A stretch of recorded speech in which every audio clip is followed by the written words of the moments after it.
On se retrouve pour une nouvelle vidéo, les tops et flops du Grand Prix d'Italie qui s'est déroulé le week-end dernier. Il y a beaucoup de choses à dire. Il y a Verstappen notamment que je n'ai pas mis dans les tops ni dans les flops, je l'ai mis dans ceux qui sont moyens. Il a fait vraiment une bonne course avant son accident. Alors il y a un débat forcément à nouveau qui d'Hamilton et Verstappen est en faute. Là pour le coup c'est un incident de course pour moi. Je pense que c'est un incident de course. Hamilton a un peu tassé Verstappen, mais Verstappen a forcé quand même pour passer. Et forcément, quand il y en a un qui tasse et l'autre qui force, ça passe pas. Et l'accident aurait pu être vraiment pire que ça, puisque merci le halo, parce que ça a sauvé quand même Hamilton là-dessus, parce que sa roue a quand même effleuré le casque d'Hamilton, malgré le halo. Donc sans le halo, ça en était fini pour Hamilton. Donc vraiment, le halo a encore sauvé une vie dans cet accident parce que la voiture de Verstappen est juste montée sur la Mercedes d'Hamilton. Maintenant, on va passer au top, puis au flop. Au top, dans les tops, évidemment, on retrouve Daniel Ricciardo, le vainqueur de cette course. Vraiment un vainqueur pas si surprise que ça finalement parce qu'il a fait un week-end énorme ce week-end. Il n'a pas forcément été au-dessus de Norris, mais bon, voilà, il s'est retrouvé plutôt à l'aise face à Norris, plus à l'aise malgré que finalement c'est un doublé McLaren. Il a vraiment été exceptionnel en qualif 4e, en course sprint 3e, la pénalité de Bottas le fait remonter 2e, il prend un excellent départ, il se retrouve en tête de la course qu'il ne va jamais quitter, mis à part au moment des stands où Hamilton, puis Norris et puis Leclerc vont prendre la tête de la course, mais voilà, à part ça, il a mené toute la course de bout en bout. Aucune erreur, juste une course parfaite pour Daniel Ricciardo qui remporte sa première course depuis Monaco 2018. C'était avec Red Bull et McLaren signe aussi le premier doublé de la saison. Ni Mercedes ni Red Bull n'ont encore signé de doublé. Il n'y a pas eu de doublé Hamilton-Bottas ni de doublé Verstappen-Perez. C'est plutôt incroyable quand même que ce soit finalement McLaren qui fasse le premier doublé de la saison. On va parler maintenant de Lando Norris. Lando Norris, deuxième de la course, qui donc offre le doublé à McLaren. Il lui aussi a fait une course parfaite. Et vraiment, Ricciardo était quand même un peu au-dessus du lot quand même. Mais lui a fait une course très honorable également. Et au final, c'est son 4e podium de la saison. C'est juste génial. Il est toujours 4e du championnat, mais il reprend 3 points à Bottas. Donc ça, c'est top aussi. Et puis, ça fait 5 podiums pour McLaren cette saison. C'est énorme. Valtteri Bottas, à présent, il a fait une course très solide. Il serait parti de la pole position. Il aurait fumé tout le monde. Il aurait fumé tout le monde. Il a fait une course presque stratosphérique quand même. Il a été vraiment un des hommes du week-end. Rappelez-vous, il fait la pole position, il mène toute la course sprint, il n'aura jamais été inquiété par Verstappen, encore moins par Hamilton. C'est sûr que le scénario de course l'a aussi avantagé, mais quand même, il a fait juste la course parfaite en course sprint. Pénalité malheureusement sur la grille, il part 19e. Et de 19e, il remonte 3e, ce qui est rare du côté du Finlandais qui avant n'arrivait pas à remonter. C'est comme en Azerbaïdjan par exemple, où il était resté coincé en milieu de peloton. Donc c'était pas top, mais là, il a fait une remontée. Dommage sur les derniers tours, il avait sûrement plus de pneus pour aller dépasser les McLaren. Mais une course très très bonne du Finlandais, qui est moins sous pression pour cette fin de saison forcément. Charles Leclerc, je l'ai mis dans les tops, bon, 4e, c'est pas trop mal. Les Ferrari s'en sortent bien, mais il y avait quand même mieux à jouer parce que on rappelle que Leclerc était 2e à un moment dans la course.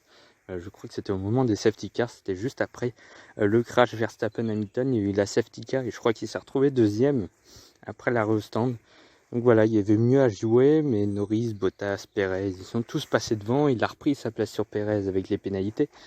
Mais voilà, il y avait mieux à faire, mais ça reste un gros résultat, même si finalement à domicile, Ferrari perd sa 3e place au championnat au profit de McLaren qui a fait le doublé. Mais à part ça, c'est encore un week-end plutôt bon pour Charles Leclerc qui n'a pas commis de faute. Voilà, c'est un week-end correct pour le pilote Ferrari. George Russell qui marque à nouveau des points. On commence à s'y habituer. Ça fait juste 3 arrivées dans les points sur les 4 dernières courses. C'est juste énorme, dont un podium également en Belgique. Mais vraiment, il est vraiment très très bon. Et puis la Williams, c'est très très bonne aussi. Enfin, très très bonne. Faut relativiser aussi. Mais bon, voilà, d'où ils partent. Williams, ça revient. Petit à petit, ça revient. Et ça, c'est génial. Les Williams peuvent presque jouer les points à la gagne. Bon, à la régulière, pardon.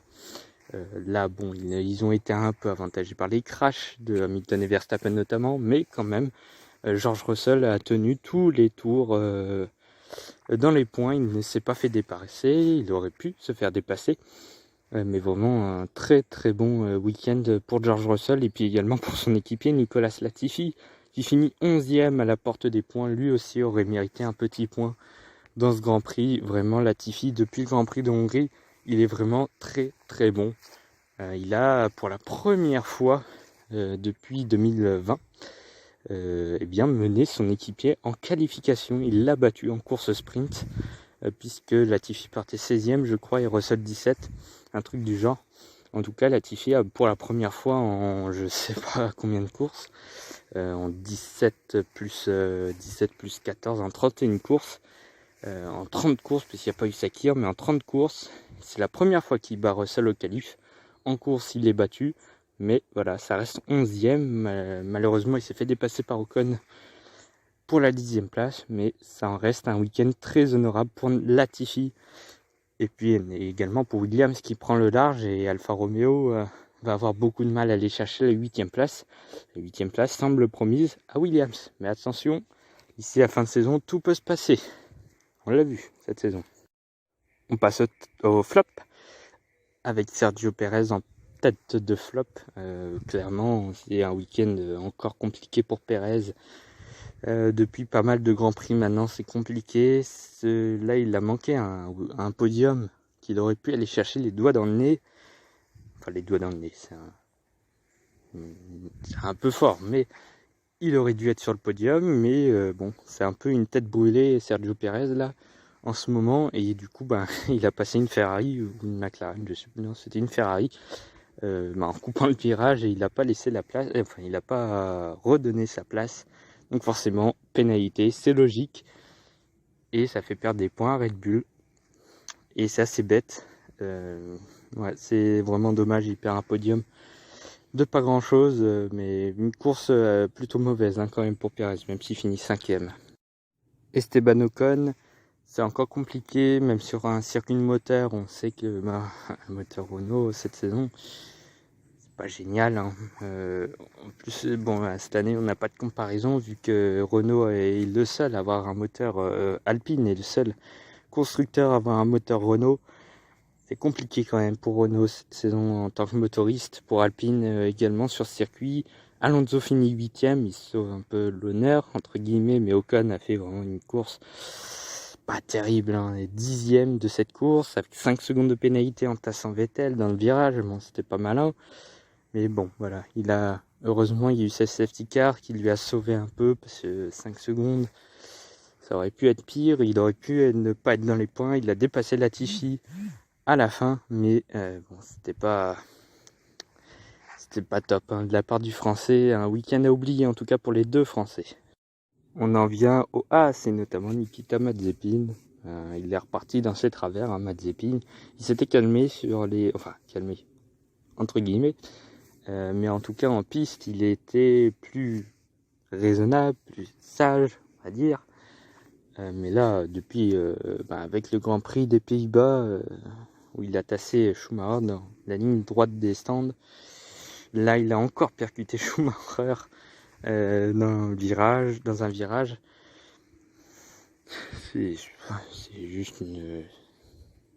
C'est une catastrophe monumentale là pour As. Maintenant ça fait même rigoler tout le monde maintenant quand Schumacher et Mazepin se percutent. C'est vraiment les deux gamins du championnat.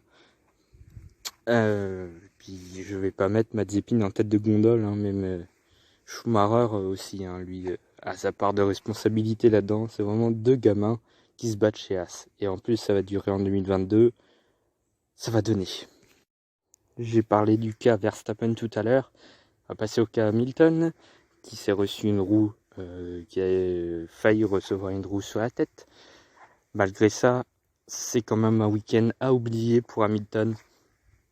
Une qualification qu'on peut dire ratée, hein, quand même, 3e, derrière Bottas, derrière Verstappen. On peut dire ça raté, un départ manqué, il n'arrive pas à dépasser les McLaren. Il est coincé derrière toute la course sprint, il finit 5e, il part 4e. En course, c'est non plus, ça ne veut pas non plus. Et puis il y a cet accident à la fin, mais c'est juste un week-end à oublier. Il était vraiment en dessous, Hamilton, et il a de la chance quand même de ne perdre que 2 petits points au championnat, puisqu'il aurait pu perdre plus. Sans son accident, Verstappen serait passé devant, il aurait gagné encore plus de points au championnat. Et on termine par Yuki Tsunoda, qui a juste fait une course. Non, il n'a pas fait de course, mais il a fait une qualification mauvaise. Enfin, il était qualifié en Q2, il s'est fait retirer son chrono. C'est dommage pour lui. Et puis ensuite, c'était vraiment la misère. En course sprint, il n'a pas été dans le coup, il finit 16e au total. Et puis en course, il a un problème mécanique, il prend même pas le départ. Bref, encore un week-end oublié pour Yuki Tsunoda. C'est compliqué depuis pas mal de temps. Maintenant, il va falloir vraiment se remobiliser quand Gasly, lui, marque quasiment tous les points et que George Russell n'est plus qu'à 3 points au championnat. Ce serait quand même dommage de se faire passer par une Williams au championnat. Ce serait dur. Le top et flop est donc terminé. Pour ce Grand Prix d'Italie, la prochaine ce sera pour le Grand Prix de Russie dans 2 semaines. En attendant, il y aura quelques vidéos qui vont arriver. Je serai presque obligé de parler de l'incident Verstappen-Hamilton. J'y évoquerai également les problèmes de la FIA aussi. Et puis, il y aura toujours cette série qui va commencer. Alors, je suis en train de décaler de plus en plus, mais elle va arriver au bout d'un moment. J'ai commencé à monter la vidéo. Et puis, il y aura quelques sujets qui n'ont pas vraiment de rapport avec l'actualité. Voilà, des petits sujets comme ça. Notamment pour la Formule 1 dans le futur. Donc, ça devrait arriver dans la semaine. Ce sera une vidéo sur Carlos Sainz. Qui arrivera donc dans la semaine dans 2 ou 3 jours. Ou 4.